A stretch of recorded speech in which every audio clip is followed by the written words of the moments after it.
भारत माता की। मंच पर विराजमान मंचासीन अतिथि, मेरे सामने विराजमान सभी वकीलगण और बांदीकुई के सभी प्रबुद्ध नागरिक जन,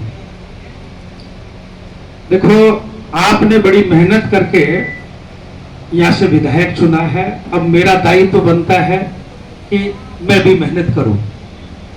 तो इसमें तो बड़ाई की कोई बात नहीं है, मैं यहीं का हूं और यहीं का ही रहूंगा।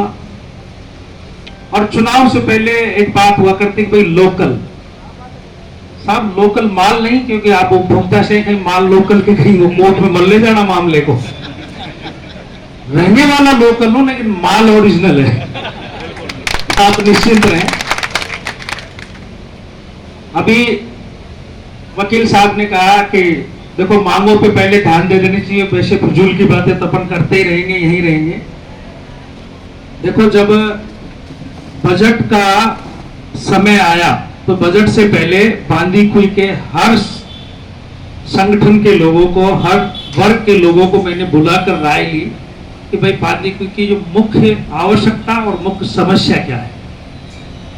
तो जैसे जैसे पूछी तो वो लाइन थोड़ी लंबी बन गई कि भाई एक साथ अपन को इतने काम तो नहीं मिलेंगे, लेकिन एक एक काम पे अगर अपन प्रयास करेंगे तो अपन को वो काम में सफलता मिलेगी।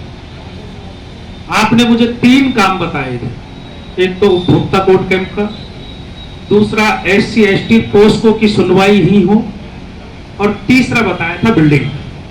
और मैंने तीनों ही मांगे पुरजोर तरीके से मंत्री जी को और सरकार तक आपकी बात मैंने मेरे द्वारा पहुंचा दी। और शायद बिल्डिंग का तो अभी कोई वहां से सूचना ऐसी नहीं है, लेकिन एक दिन वहां से फोन आया था मंत्री जी के यहाँ से पोस्को और SC ST की सुनवाई के लिए कि साहब यहाँ से अलग मजिस्ट्रेट है तो उनको ही सुनवाई दे दी जाए।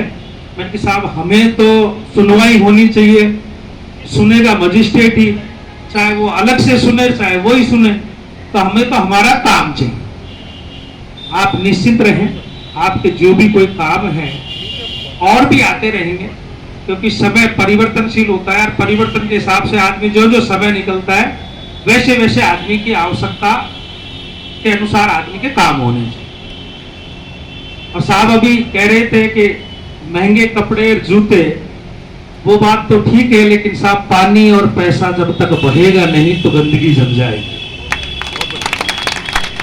चाहे कितना ही पानी भरा हो बांध में, लेकिन वो भी अगर रुका रह जाता है तो उसमें भी बदबू आ जाती है और वैसे ही पैसे में आ जाएगी।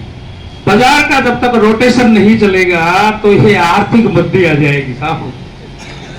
देखो सबके शौक अलग अलग है, आपको आपके पढ़ने का शौक है, हमें राजनीति करने का शौक है, वकील साहबों को इनको केस जीतने का शौक है, किसी को दौड़ने का शौक है। तो ये शौक अलग अलग है और किसी के शौक को रोकना नहीं चाहिए, ऐसा मेरा मानना है।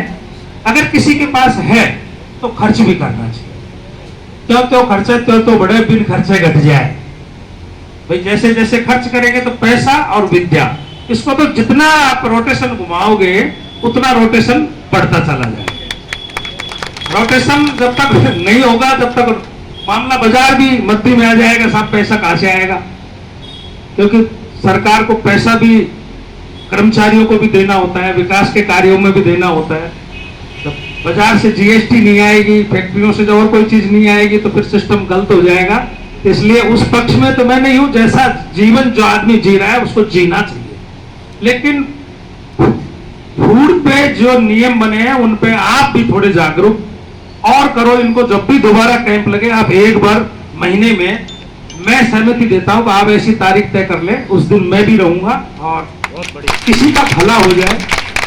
और ये जो पैक फूड है ना, ये तो जहर है, लेकिन आदमी कोई समझ ही नहीं पा रहा। मैं तो विधानसभा में बोला हूं इस चीज के लिए।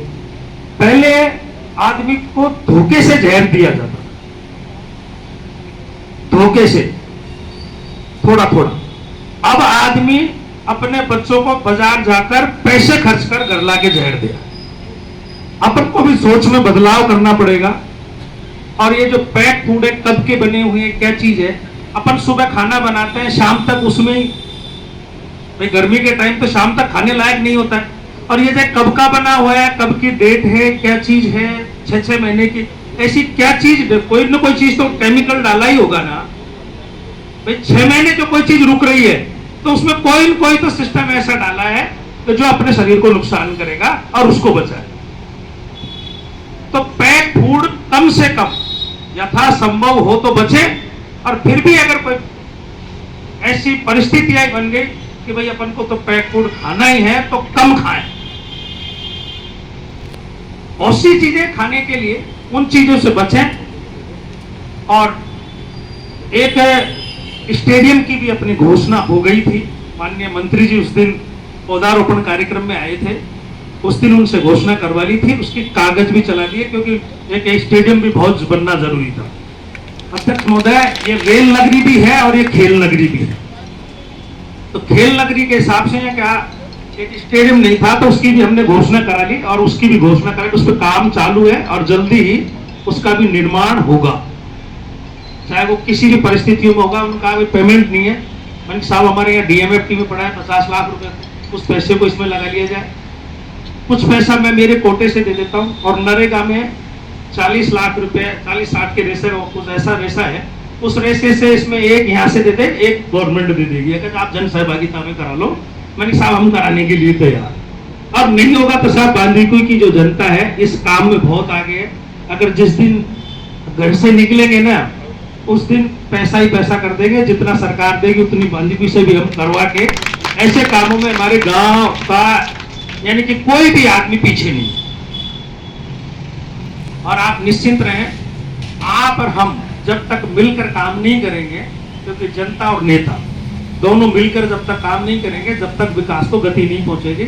आप निश्चिंत रहें, मेरी ओर से आपको कोई शिकायत नहीं मिलेगी।